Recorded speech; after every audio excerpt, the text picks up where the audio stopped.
Why? Why did no one tell me this?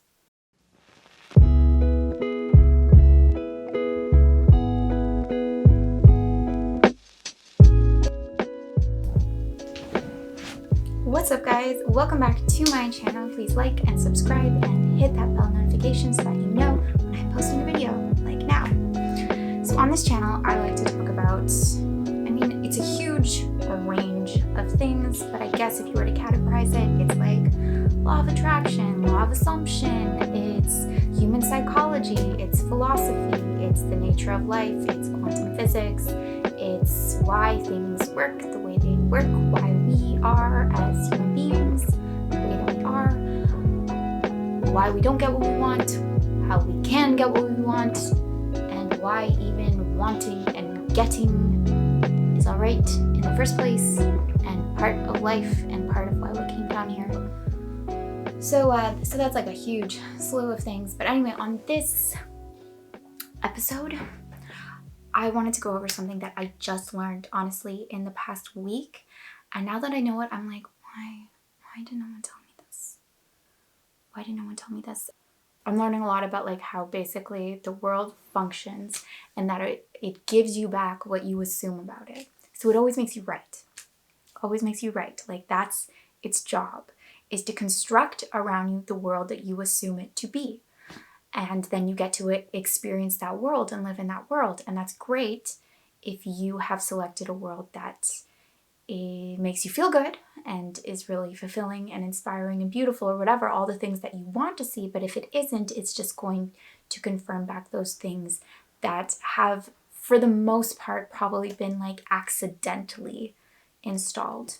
And this probably is like, just part of the process of mastering anything really is, at first you kind of have beginner's luck and you kind of like stumble into things and you don't know why things are working the way they're working, but you kind of manage to figure out something and then you start to be more conscious and deliberate about it. So really what I'm discovering is like life is no different than, say, like learning guitar or learning a language, Yes, you can absolutely get everything you want and not know how or what you're doing. But typically if you're like not getting the results that you want, then you actually have to delve into why and how it all actually works to become a master. Okay, so I have talked a lot on this channel about how everyone is a projection of you and everyone is a reflection of you. Now, this makes sense, actually, the more I think about it, that I took on a lot of responsibility with this. And I made it mean things, like I made it mean that if I was seeing anything negative in other people or out there in the world, that it meant there was some missing gap or some negative shadow side to myself that I had to own and I had to heal. Okay. This isn't true. It's true if you want it to be true, because that's how everything works. It just works in that, like, you get to be right. You get to be right in your reality. But it's not true in that it doesn't necessarily mean that you are flawed, because you're not flawed. You're never, like, you're perfect. And you're perfect. Like, it's all perfect. It's just that you have created something to be a certain way. So it is for you to heal or fix because it's only you that has the power to do that. I want to make this like much more clear and specific because it's actually like super, super, super, super simple. It's just that everything you encounter in your life is confirming back your assumptions about it. Okay? So if it's a person and you're like, this person is always grumpy, that person must always be grumpy to you because that's just law. It's like whatever you expect to happen is what you will get. And by the way, before you go like, oh, but things surprise me all the time, you have to understand that you have assumptions about a lot of things. And so like you also have assumptions that sometimes people are surprising or sometimes people are in good moods or sometimes like, think about all the assumptions that you have about life, and you probably can't even list them all because They're just there. Like how you almost know that you have a belief is that you don't even recognize it as a belief. It's just the way it is. That's actually how it's designed to be, designed to work. It's designed to be invisible. Because if it was visible, say, you would have to work at it. And we don't got time for that. So it's designed to work invisibly, just like it just rolls out the carpet for you so that you can live within it and through it. Okay, so I think this person is always grumpy. Now that doesn't necessarily mean that I am a grumpy person. I don't have to take that on and be like, oh, I'm seeing grumpy people, because this is what I used to do. I'd be like, right, I'm seeing all these grumpy people. With me, it was actually anger. It was like, okay, I am encountering a lot of anger in my life. So that must mean that I have deep embedded anger that I have to heal and release in some way. No. No, that's not actually what it means. It just means that you are, yes, responsible for that anger because you decided that's how it was. You labeled that, you ticked that off, you went angry, and then you kept up that story, maybe through resistance of it, right? Maybe through like fear of it or aversion of it or whatever that would have it still be alive for you, right? Still in your thoughts, still in your reactions, okay?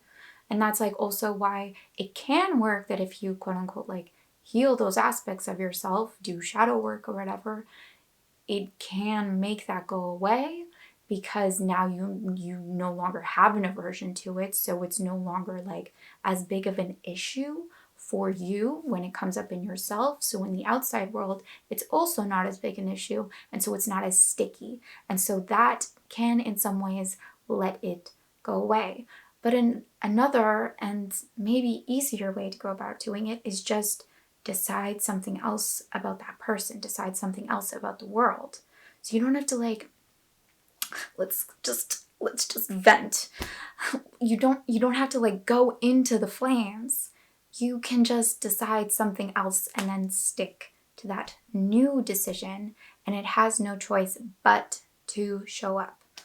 Now with resistance, it's like, you know, if you have a lot of resistance, there can be some pushback with that. And what I mean is like, there's just a lot of contrary thoughts to the way that you've like now decided it to be. And all of that resistance might have you be really, really reactive. And so it might actually create more of the thing that you're now trying to change. That's all resistance is. It's just like, it's just contrary. It's just contrary beliefs. It's just pushback. It's just, actually, no, it's this way. It's this way. It's this way. So as much as possible when you're doing this, when you're deciding something new, you have to be mindful and aware that the pushback is actually not pushing you back. It's just showing you like, hey, but wait, we think this, we think this, we think this. It's giving you what it thinks you want, you assume. It's giving you back like, no, but it's like this, isn't it? Don't you like it like this? Don't you like it like this? Don't you believe this about this person? Don't you believe this about the world? And the way to just, so the more calm you can be with that pushback, right? Like anything that's difficult, if you just remain really still and really calm, it will yield to you. And you can use that new decision and that new focus like laser and just cut through all of that world that you've created, that you created, you know, and then have the person be the way that you would now have them be consciously. I really, really, really hope that helps you, because that has taken such a weight off my shoulders. And it's interesting because now it's like, oh, so I don't have to blame myself basically, and I don't have to like look under like every like nook and cranny. Whenever I see something negative in the world, I don't have to be like, I'm a murderer too, or I must not be nice to children. Like, no, it's just you have made the world in a way the way that you perceive it. And so the responsibility lies really in just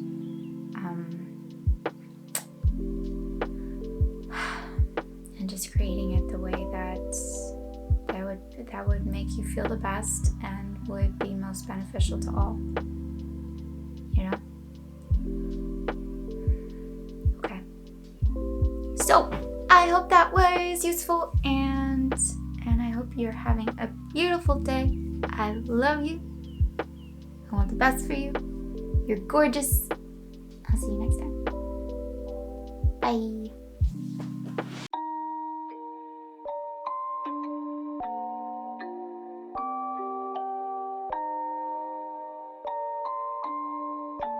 Rage on that beat, going crazy.